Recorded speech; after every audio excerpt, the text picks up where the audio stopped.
Olá, pessoal. Hoje vamos falar aí um pouquinho da relação alimentar nos ecossistemas. Basicamente, vamos comentar aí sobre as cadeias alimentares, né? E também as teias alimentares, certo?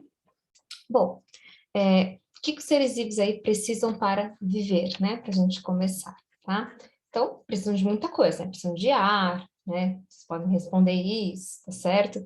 E também podem responder que eles precisam de alimentos, né? De comida para se alimentar, tá? Os seres vivos podem comer várias coisas, né?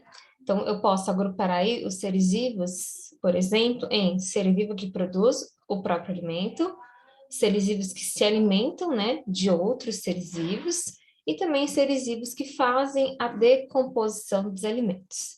Aqui nessa minha foto que eu estou mostrando, por exemplo, né, os seres vivos que produzem o seu próprio alimento, como a gente pode perceber aqui, ó, são todos representantes dos grupos das plantas, né, dos vegetais.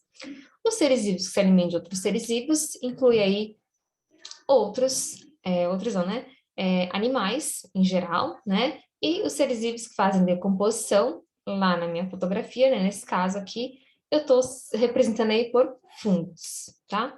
Bem, esses seres vivos que produzem o seu próprio alimento são chamados na ecologia de produtores. Já os seres vivos que se alimentam de outros seres vivos são denominados consumidores, né? Eles estão consumindo aí outros seres vivos, né? Digamos assim. E os que fazem a decomposição são chamados de decompositores, tá? Então, numa relação alimentar, eu tenho os produtores, os consumidores e os decompositores, né? Bem, é possível eu estabelecer uma relação, então, alimentar entre esses seres vivos? Um pode servir de alimento um para o outro? Claro que sim, né? Com certeza, tá? Por exemplo, o ser humano pode se alimentar aí das plantas, né, por exemplo, tá? Quando os organismos morrem, eles vão sofrer ação dos decompositores, né, enfim. Então, é possível estabelecer relação alimentar entre esses seres vivos, tá? Para a gente sobreviver, crescer e ter energia, né, para viver, a gente precisa, então, se alimentar com os animais, plantas, não é diferente, há uma interdependência entre esses seres vivos, e essa interdependência alimentar, ela é conhecida como cadeia alimentar, e para ela funcionar, digamos assim, né, exige aí um grande equilíbrio aí ecológico, né? Se faltar um elo nessa cadeia alimentar, todos os seres vivos saem prejudicados, tá? Todos. Bem, então, cadeia alimentar nada mais é que uma sequência de seres vivos, né, em que um serve de alimento para o outro. Nessa sequência alimentar, a energia e a matéria dos alimentos vão ser transferidos para o outro, tá? Então, aqui está uma representação e também os componentes de uma cadeia alimentar, tá? Estas setas aqui, tá? Elas indicam quem se alimenta de quem. Então, por exemplo, a planta, né? E te indicando para o gafanhoto, quer dizer que o gafanhoto se alimenta da planta, né? E assim por diante, tá? As setas também vão indicar o sentido da transferência da matéria e da energia, tá? Como vocês podem perceber, né, essa transferência é sempre numa única direção, sempre unidirecional, tá certo? Eu posso também classificar os consumidores de acordo com a posição que eles ocupam nessa cadeia alimentar. Então, eu denomino de consumidor primário ou consumidor de primeira ordem aquele que vai se alimentar do produtor, né? Uma relação direta aí, que são geralmente os seres vivos herbívoros, né? Que comem aí vegetais. Os consumidores secundários ou de segunda ordem, né? Eles vão ser alimentados consumidores primários, né? E claro que eles vão ser carnívoros, né? Eles vão se alimentar de outros seres vivos, de alimentos de origem animal, né? Enfim. E também pode existir aí um consumidor terciário, né? Ou também chamado de terceira ordem, que vão se alimentar do consumidor secundário. Se tivesse um outro consumidor aqui depois do terciário, seria um consumidor quaternário, seria um consumidor que se alimenta do consumidor terciário, e assim por diante, tá? Bom, a posição, isso é muito importante, a posição de cada ser vivo que ocupa aí uma cadeia alimentar é chamada de nível trófico, tá? Então, O primeiro nível trófico, obviamente, vai ser com quem começa a cadeia alimentar. Nesse caso, quem começa a cadeia alimentar é sempre os produtores, né? Uma cadeia alimentar sempre começa aí com os produtores, né? Então, os produtores são o primeiro nível trófico. O segundo nível trófico será os consumidores primários, o terceiro nível trófico, os consumidores secundários, o quarto nível trófico, consumidor terciário, e assim por diante, tá?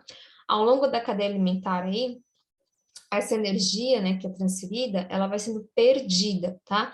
Por quê, né? Então, quando o inseto aqui se alimenta do capim, né, primeiro que o capim vai absorver essa energia da luz do sol e ele vai utilizar essa energia da luz do sol para realizar as funções vitais dele, tá certo? Quando o inseto come o capim, né, o capim já não tem toda a energia que ele pegou do sol, porque uma parte ele usou. Então, o inseto ele vai consumir apenas uma parte da energia do capim.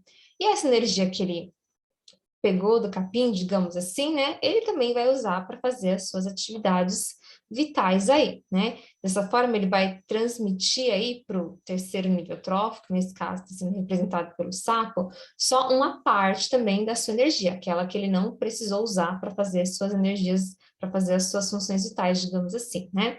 E assim por diante. Cada um, né, ele vai se alimentando, né, e dessa alimentação ele vai extraindo energia, né, para sobreviver, digamos assim, tá? Então, essa energia, ela vai diminuindo, tá certo?